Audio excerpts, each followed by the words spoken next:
नमस्ते। आज हम लोग बात करेंगे आयन इलेक्ट्रॉन विधि के द्वारा समीकरण संतुलन की। ये कक्षा 11 के लिए बड़ा महत्वपूर्ण है। ऑक्सीकरण अपचयन वाले चैप्टर पर अर्थात रेडॉक्स अभिक्रियाओं वाले चैप्टर पर ये एक अलग तरह की समस्या बन के बच्चों के सामने आता है। हालांकि यदि हम इसके स्टेप बाय स्टेप फॉलो करें तो ये बहुत बहुत बहुत सरल है। केवल आपको प्रोसेस पर ध्यान रखना है।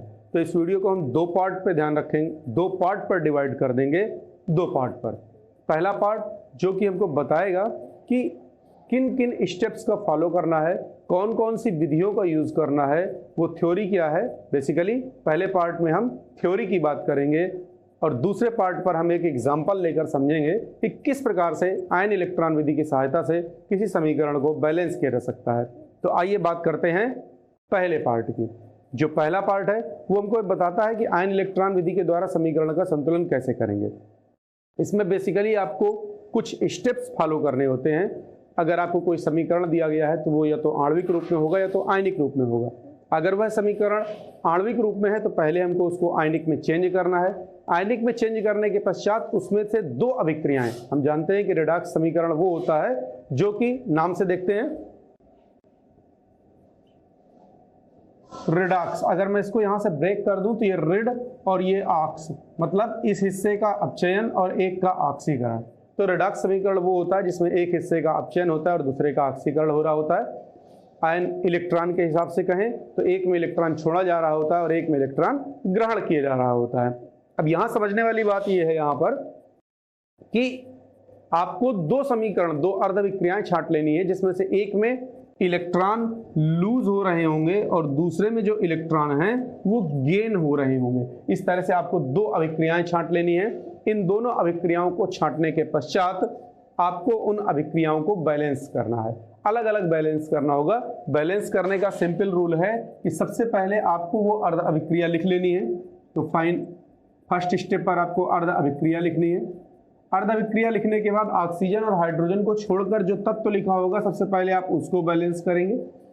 तत्व के पश्चात ऑक्सीजन बैलेंस करेंगे, ऑक्सीजन के पश्चात हाइड्रोजन और हाइड्रोजन के पश्चात हम उसका आवेश बैलेंस करते हैं। अब ये जो समीकरण आपको दिया होगा ये दो स्टेप पे दिया हो सकता है, दो प्रकार के हो सकते हैं। एक या तो अम्लीय माध्यम में और एक या तो क्षारीय माध्यम में। भाई हमने विलयन में यदि कोई अभिक्रिया कराई है तो या तो हमने उसको एसिडिक मीडियम लिया होगा तो बेस मीडियम। अब उसका मतलब क्या हुआ कि या तो हमने हमने विलयन लिया है या तो उसके पीएच का मान 7 से ज्यादा होगा या तो 7 से कम है। अगर पीएच मान 7 से कम है तो अम्लीय माध्यम है और यदि पीएच का मान 7 से ज्यादा है तो क्षारीय माध्यम है। अब इसलिए पीएच बराबर 7 जो होता है वो उदासीन होता है। तो इस कंडीशन पे तत्व को बैलेंस करते हैं सबसे पहले अर्ध अभिक्रिया में। कैसे करते हैं अभी आगे देखेंगे। ऑक्सीजन के लिए अगर माध्यम अम्लीय है तो ऑक्सीजन के लिए हम लोग H2O का यूज करते हैं, हाइड्रोजन के लिए H+ का यूज करते हैं और आवेश के लिए इलेक्ट्रॉन का यूज करते हैं। लेकिन अगर माध्यम क्षारीय हो जाए तो ऑक्सीजन के लिए हम लोग OH- का यूज करते हैं, हाइड्रोजन के लिए H2O का यूज करते हैं और आवेश के लिए इलेक्ट्रॉन का यूज करते हैं। इसको एक जगह पर कहीं पर नोट कर लीजिएगा, ठीक है। स्क्रीनशॉट लेकर आराम से जैसा भी आपको करना हो इसको नोट कर लीजिए, क्योंकि ये ही पूरा थीम है। अब आपके पास दो संतुलित अर्ध अभिक्रियाएं हो जाएंगी, जिसमें से एक में इलेक्ट्रॉन त्यागे जा रहे होंगे और दूसरे में इलेक्ट्रॉन ग्रहण किए जा रहे होंगे। आपको दोनों में आपस में ऐसी संख्याओं से गुणा करना है कि त्यागे जाने वाले इलेक्ट्रॉन और ग्रहण किए जाने वाले इलेक्ट्रॉन दोनों सेम हो जाएं। जैसे एक में 3 है और एक में 2 है तो पहले वाले में 3 का गुणा कर दो, दूसरे वाले में 2 का गुणा कर लो, 3 दूनी 6, 2 तिहाई 6, दोनों बराबर हो जाएंगे और फिर उन अभिक्रियाओं को जोड़ देंगे। जोड़ने से क्या होगा, एक में इलेक्ट्रॉन त्याग रहे थे और एक में इलेक्ट्रॉन ग्रहण कर रहे थे। मतलब एक में, जैसे हम ये समीकरण लिखते हैं तो एक में इलेक्ट्रॉन राइट हैंड साइड आएगा और दूसरे में इलेक्ट्रॉन जो है लेफ्ट हैंड साइड आएगा। अगर हमने इलेक्ट्रॉन बराबर कर लिए हैं तो ये कैंसिल आउट हो जाएंगे और जो बचेगी वो संतुलित रासायनिक समीकरण अर्थात संतुलित रासायनिक रेडॉक्स समीकरण बचेगा, ठीक है। अब जैसा कि आपको ये न्यूमेरिकल बोर्ड पर दिख रहा है, इस पे एक चीज आप देख रहे होंगे कि ये आणविक समीकरण नहीं है, यह एक आयनिक समीकरण है। तो हालांकि अगर आणविक भी दिया होगा तो पहले हम उसको आयनिक पे चेंज कर लेते हैं। आयनिक पे चेंज करने के लिए जो चीज़ें जल में टूट सकती हैं, अर्थात जो आयनिक होती हैं, आपको उन्हें प्लस माइनस पे तोड़ लेना है। H2O वगैरह नहीं टूटता है ऑब्वियसली, जो आणविक वाले हैं वो चीज़ें नहीं टूटेंगी, जो आयनिक वाले यौगिक हैं उनको हमें तोड़ लेना है प्लस और माइनस पे, और इस प्रकार से एक समीकरण प्राप्त कर लेना है। मोस्ट ऑफ द केसेस में आपको ऐसा समीकरण दिया रहेगा, तो हम उसी के आधार पर एक ये एग्जाम्पल लेकर आगे बढ़ते हैं। अब मुझे इसको अम्लीय माध्यम में बैलेंस करना है। बैलेंस करने के लिए मैंने बताया था आपको, सबसे पहले आपको दो अर्धविक्रियाएं छांटनी है, ऑक्सीकरण की और अपचयन की। हम क्या करते हैं, हम ऑक्सीकरण और अपचयन न लिख के एक सरल काम करते हैं। प्रथम अर्धविक्रिया और यहां पर लिख लेते हैं द्वितीय अर्धविक्रिया।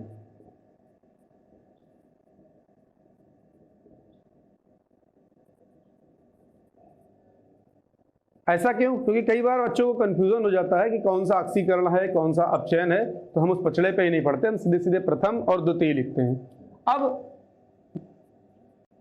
ऑक्सीजन और हाइड्रोजन को छोड़कर जो भी तत्व आपको दिख रहे हैं उस आधार पर दो अर्धविक्रियाएं छांट लीजिए। जैसे मुझे इसमें क्रोमियम और आयरन दिख रहा है, तो एक अभिक्रिया में क्रोमियम के हिसाब से लिख लूंगा, एक में आयरन के हिसाब से, दैट इज Cr2O7 -2, ये जाएगा Cr+3 तक, और ऐसे ही Fe+2 ये जाएगा Fe+3 तक। अब मेरा फोकस होना चाहिए, देखिए मैंने क्या कहा था, पहले आणविक को आयनिक में बदलिए, आयनिक से दो अर्धविक्रियाएं छांटिए, वो हमने छांट लिया। अब हम इनको बैलेंस करेंगे। बैलेंस करने के लिए यहाँ मैं साइड में बना देता हूँ, सबसे पहले तत्व, फिर ऑक्सीजन, फिर हाइड्रोजन, फिर आवेश। अब तत्व तो बताऊंगा अभी, ऑक्सीजन के लिए अम्लीय माध्यम में H2O का, हाइड्रोजन के लिए H+ का, और आवेश के लिए इलेक्ट्रॉन का यूज करते हैं एसिडिक मीडियम में, अम्लीय माध्यम में। चलिए इस विधि का यूज करते हुए इनको बैलेंस करते हैं। सबसे पहले तत्व क्रोमियम, क्रोमियम इस तरफ आगे जो अगर कुछ नहीं लिखा तो आप इसके आगे 1 मानिए, ऐसे भी इसके आगे कुछ नहीं लिखा तो 1 मानिए, अगर नीचे कुछ नहीं लिखा तो भी आप नीचे 1 मानेंगे, और अब आगे वाली संख्या का नीचे वाली संख्या में गुणा कर लीजिए, तो 1 × 1 1 हुआ, और 1 × 2 2 हुआ। इट मीन्स कि यहाँ पर 2 क्रोमियम है और यहाँ पर 1 क्रोमियम है। मुझे क्या करना है, सिंपली इसको 1 से 2 में गुणा कर देना है, मतलब चेंज कर देना है। लेकिन आप नीचे नहीं चेंज कर सकते, क्योंकि वो उसकी आणविक स्टेट वगैरह को चेंज बताता है। आप आगे जरूर चेंज कर सकते हैं कि मैं 1 क्रोमियम की बजाय 2 क्रोमियम ले सकता हूं। अब क्रोमियम बैलेंस हो गया, इसके बाद ऑक्सीजन पर आते हैं। एक ऑक्सीजन के लिए H2O का यूज करते हैं। कितने ऑक्सीजन है, 1 7 7, और यहां पर एक भी नहीं, तो इट मीन्स कि 1 7 7 7 ऑक्सीजन है यहाँ पर। एक ऑक्सीजन के लिए 1 H2O, तो 7 के लिए बोलो 7 H2O। Very good. अब ऑक्सीजन बैलेंस हो चुका है अपना। फाइनली हाइड्रोजन पर आते हैं। इस तरफ तो हाइड्रोजन है ही नहीं, इस तरफ 7 दूनी 14, 14 हाइड्रोजन इधर पर है और इस तरफ एक भी नहीं है। एक हाइड्रोजन के लिए 1 H+, 14 के लिए 14 H+। अब फाइनली आएंगे हम लोग आवेश पर, ठीक है। तो पहले हम दोनों पक्षों का अलग अलग आवेश कैलकुलेट करेंगे और फिर इलेक्ट्रॉनों की सहायता से देखेंगे कैसे बैलेंस होता है। अगर आवेश ज्ञात करने के लिए आगे वाले नंबर का ऊपर के आवेश में गुणा करते हैं। अगर ऊपर कोई नंबर नहीं लगा, जैसे इसमें H2O में नहीं लगा, तो आप यहाँ पर 0 मान सकते हैं, ठीक है। मानना क्या है, हो गई। अब 14 + 1 में गुणा करेंगे तो दिस विल बी +14। 1 का -2 में करेंगे तो ये -2 हो जाएगा। 2 का -3 में करेंगे तो ये -6 हो जाएगा। 7 का 0 में करेंगे, सन्नाटा ही रहेगा यार, 0 ही रहेगा। अब इनको आपस में जोड़ लीजिए।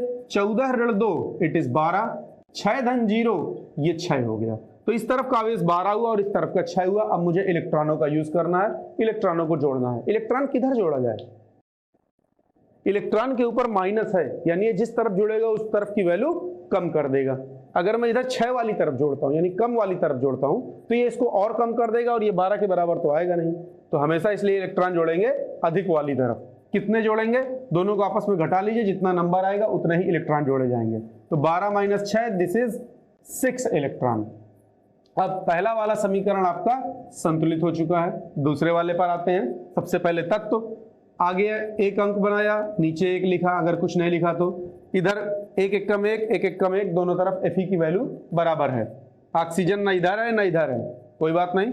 हाइड्रोजन ना इधर है ना इधर है, कोई बात नहीं। 0 0 के बराबर ही होता है शायद।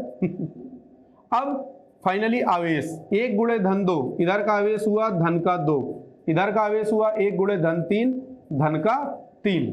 अब मैंने जैसा बताया था कि इलेक्ट्रॉन जोड़ेंगे किस तरफ जोड़ेंगे, जिधर पर आवेश ज्यादा होगा। कितना जोड़ेंगे, दोनों के डिफरेंस के बराबर, 3 में से 2 गया 1, तो इस तरफ हमने 1 इलेक्ट्रॉन जोड़ दिया, समीकरण नंबर 2।